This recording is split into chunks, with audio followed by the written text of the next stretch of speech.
Hi, I'm Ariana. If you're new here, welcome to my little corner of the internet, a space where I share honest moments, lessons from solo adventures, and stories that I hope bring you confidence to explore the world even if you're doing it on your own. Today's video is a little bit different. It's more of a sit and talk kind of video, just like a bit personal too, because I'm going to be talking about some of my experiences I've had in the past. It's something that I've been carrying in my heart for a while, and I think it's time to talk about it. This is about friendship, loneliness, and why sometimes it feels like I don't fit in.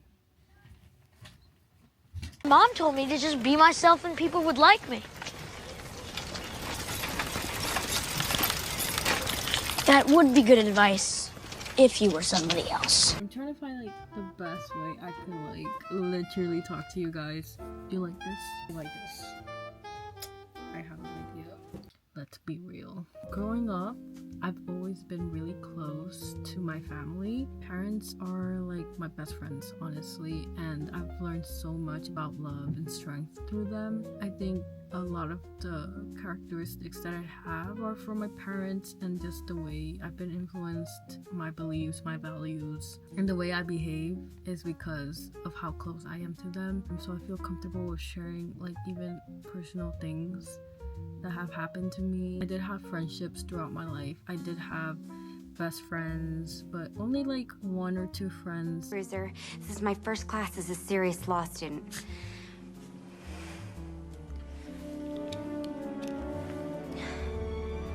I totally look the part.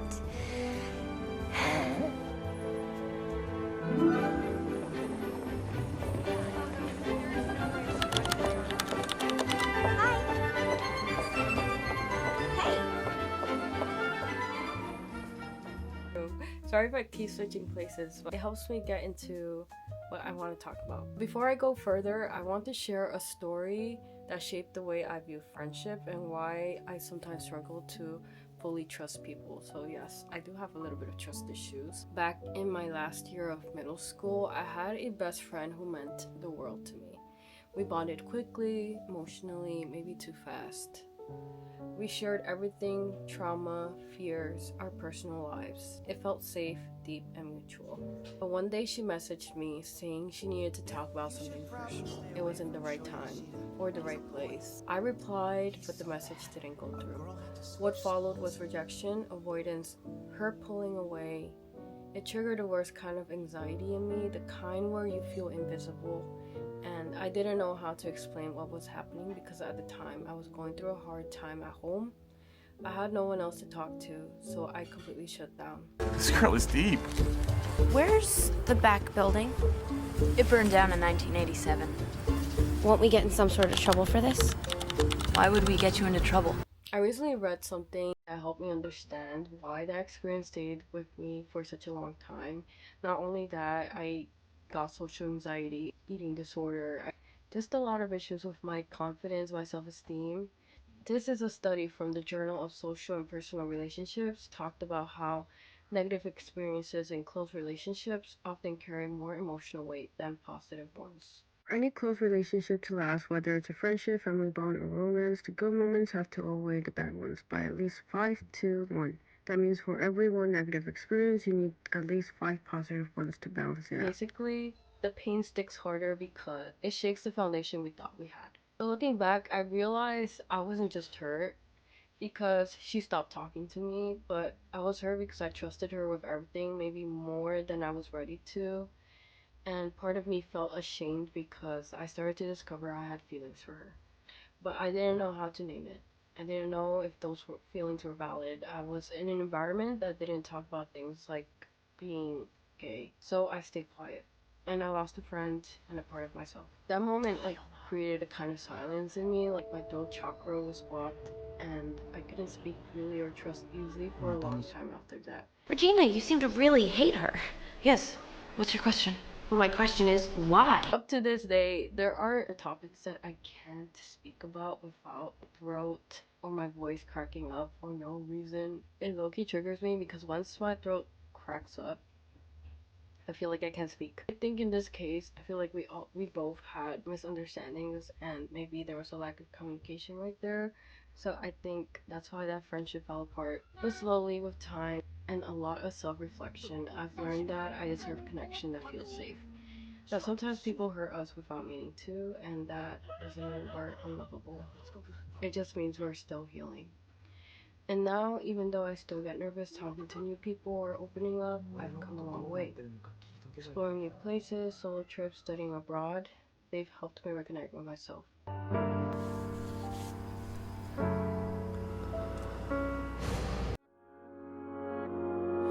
아무것도 생각하지 마. 넌 아무 말도 꺼내지도 마. 그냥 내게 웃어줘. Yeah.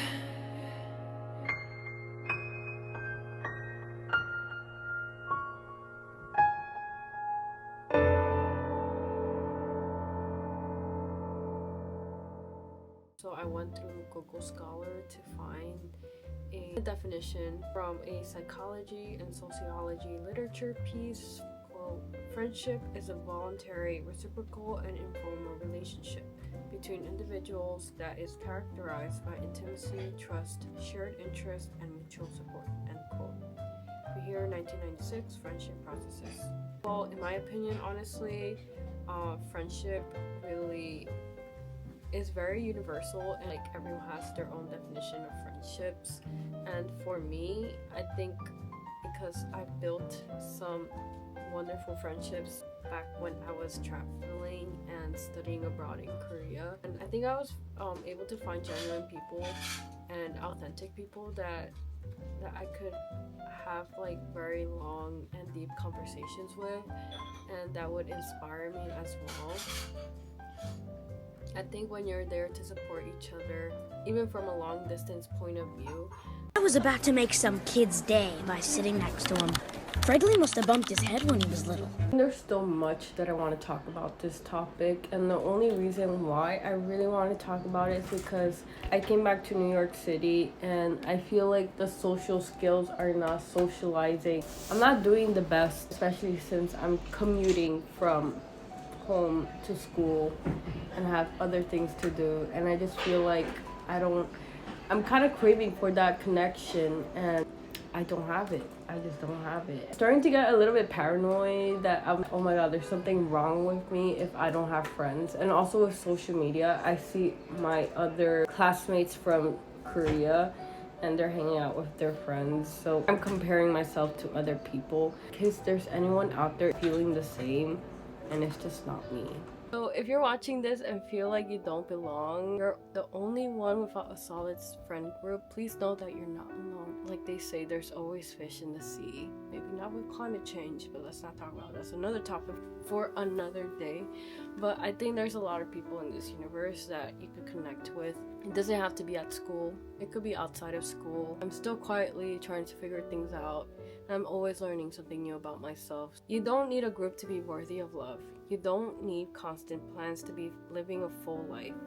Every solo moment is a chance to reconnect with yourself. And eventually, the right people will find you. It's for people who are still learning, still growing, still exploring, even if you're doing it on your own.